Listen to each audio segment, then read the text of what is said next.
Hey guys, hello, welcome back to my channel. It's me, Steven. I'm back in Baltimore. This layover is about 18, 19 hours. Not really that long enough to go all the way back into DC.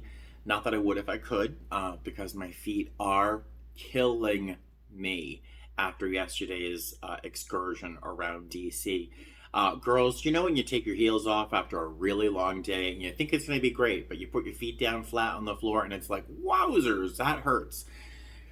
I've worn heels before, so I have a little idea what that feels like. But yeah, that's what my feet feel like right now. My arches are killing me, and the back of my heels. Oh, so no walking around today. But what would I? I wasn't going to talk about heels with you today. Today, I was going to talk to you about a medical emergency. The first half of the day, the first leg of the day, was effortless, flawless, great group of people from Baltimore to Orlando. I mean, just really amazing people on board. Had a great time. A lot of laughs. The way back was a little different. We had a bit of a medical emergency. We were doing service. The cart we were working on was about midway through the cabin. A young lady ordered some hot chocolate, so I went back to the forward galley, made the hot chocolate, turned around to bring it to her, and I noticed a woman standing over her husband, and she was clearly agitated. So I dropped that one and dropped the hot chocolate. I put it down, and I ran over there and recognized right away that she was upset because her husband had sort of passed out. He was completely unresponsive, his eyes wide open, which was really disconcerting.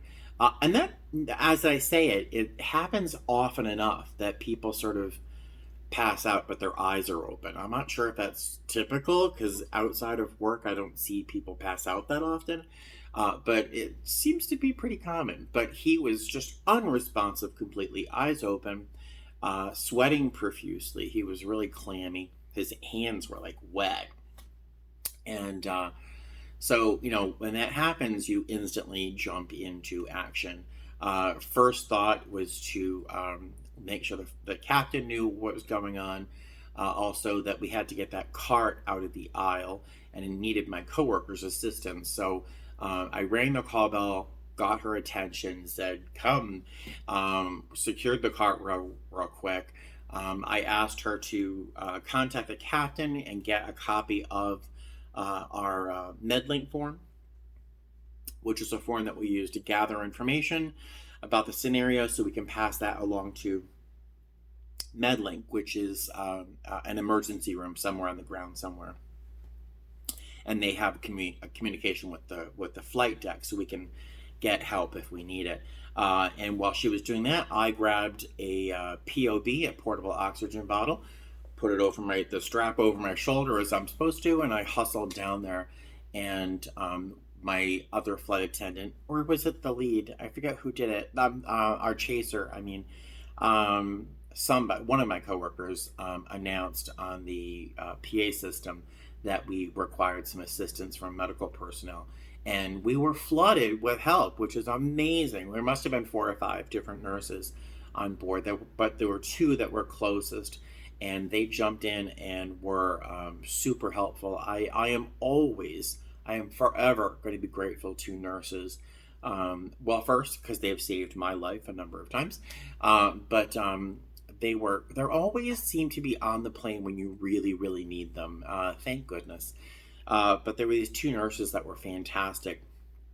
And so we used the stethoscope and the blood pressure cuff from our emergency medical kit, which is part of a section of the emergency medical kit that we're allowed to enter without permission from MedLink. The remainder of the EMK, emergency medical kit, we actually have to have permission to open up and either direct a medical assistant or medical personnel to use, or if I think in some extreme case, we would be directed how to use it. But so we used the blood pressure cuff and the stethoscope to determine his respiration, his blood pressure, and so on. And it was alarmingly low. His blood pressure had apparently plummeted. And I forget what the nurse called that. She said she used a particular term when someone's blood pressure just plummets and they just pass out, they collapse. So we were able to, one of the nurses really, she didn't give chest compressions, but she said he's going to be sore tomorrow, because she used like her knuckles to really massage his chest to sort of see if she could rouse him. So with the oxygen, we lay him down in the aisle, raise his legs a little bit on my lap. With the oxygen, that and the massaging of the chest, and talking to him, we actually got him to wake up a little bit, which is really reassuring. Because before he woke up, the nurse asked if we had an AED on board. Now, the only time that you would actually use an AED is if there were no signs of life. I won't say dead, but there are no signs of life, no breathing, no heartbeat. When she asked, do you have an AED? Yes, we did. And so I called for the AED. Of course, I called for the AED, let the captain know we have that AED, and we had it at hand in the event that we needed it. Because of the engine noise and the ambient noise, the nurse was having a hard time hearing through the stethoscope. So they actually wanted to use the AED to help determine whether or not he needed a shock or not. And that didn't seem like the way that we were trained to use an AED. So I was going to ask the captain to contact Medlink. But before we had to do that, because that would be very weird, he started to come to. And it was like seeing someone come back to life. He was really out of it. And his poor wife was just beyond upset, sobbing. And so I asked our flight attendant B to actually maybe take her and have her take a seat somewhere else in the plane, so she didn't have to be there. We would let her know exactly what was happening as it was happening. My position, flight attendant B, calmed her down, got her something to drink, and took care of her, which was really important in that situation. And also keeping the aisle clear in the event that we had to do anything. So each person in our group, as a flight attendant, you're trained. We're trained quite precisely in what to do and what the scope of our training is and what we can do in any situation. We're also trained as to what we do in our role in the situation. Her role in this position B, she helped make sure that the aircraft was, everyone else was okay, keeping the aisles clear. She also is the person who helped me get the second POB. Did I say a POB is a portable oxygen bottle? She grabbed things as I needed them or as a nurse needed them. Our chaser, our position D, she became our communicator. So she took all the notes on the Medlink form and communicated with our flight deck, who in turn passed that information on to Medlink, who then would give us instructions. So they wanted us to, of course, lay him down, raise his feet. Did they tell us that? They didn't, but that's something we did. They told us to give him some orange juice and, of course, some oxygen. With those little treatments and the nurse's care and stuff, the gentleman slowly but surely came out of whatever fugue he was in. And I don't think that the description I've given has been anywhere near as scary as it was in real life. I've had plenty of guests pass out, just seem unresponsive, kind of, need a little oxygen here and there. This guy seemed really bad off, and it was terrifying. When I told my coworker that we needed to get the AED, the look on her face wasn't one of uncertainty, unsureness. She knew exactly what to do, where to go, where to get it. But there's a moment of gravity. When someone says, get an AED, like something's just hit the fan, right? So it was a serious moment. But thankfully, he came out of it. And I have my own little jokes when it seemed appropriate, like, wow, thanks for giving us, making sure we understood our training, or blah, blah, blah. And he laughed. And when someone is able to hear a joke or a lighthearted comment at that point, because it was appropriate at that point, I think, because the danger had passed, I knew that he was going to be okay, because he was laughing and joking along with me, and we were able to get him up in his seat. In, I'd say, 10 or 15 minutes, he recovered to what he says is 100%. His wife assured me that he seemed perfectly fine. I asked if he wanted paramedics or medical assistants to get off the aircraft, a wheelchair, and he said no to everything.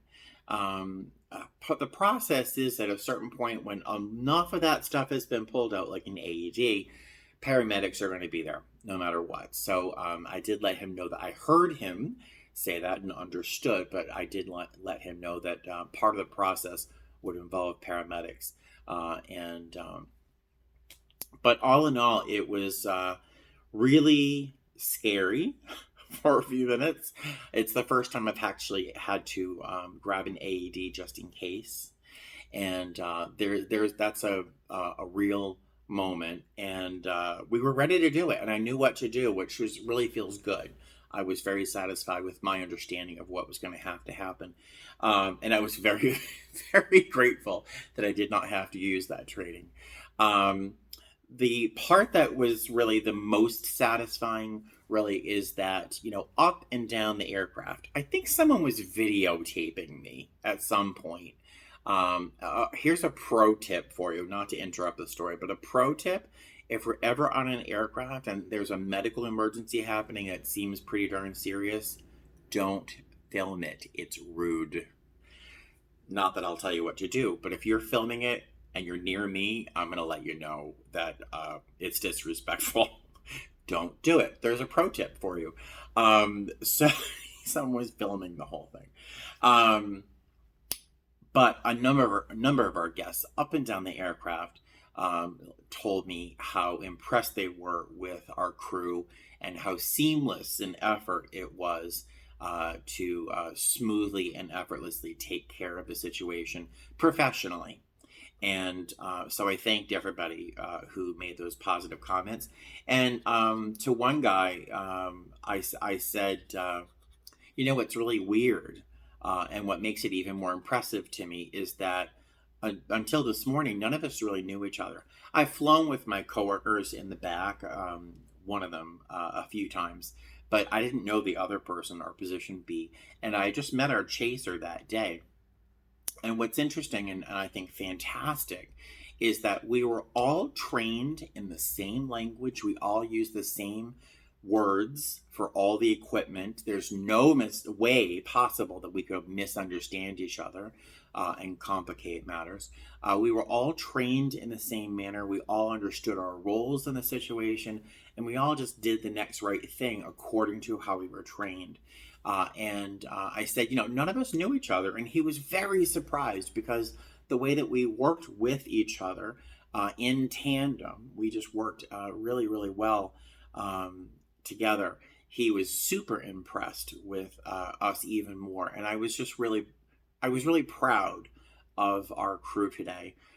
We all played a really skillful part. I don't know. We all just did our job.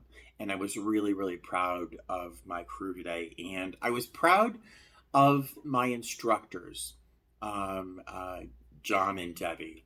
They're not ever going to see this video, but I was actually proud of them too. I thought of them quite a bit afterwards and how what good instructors and what good training I was given. I really had the best instructors in the industry, I think.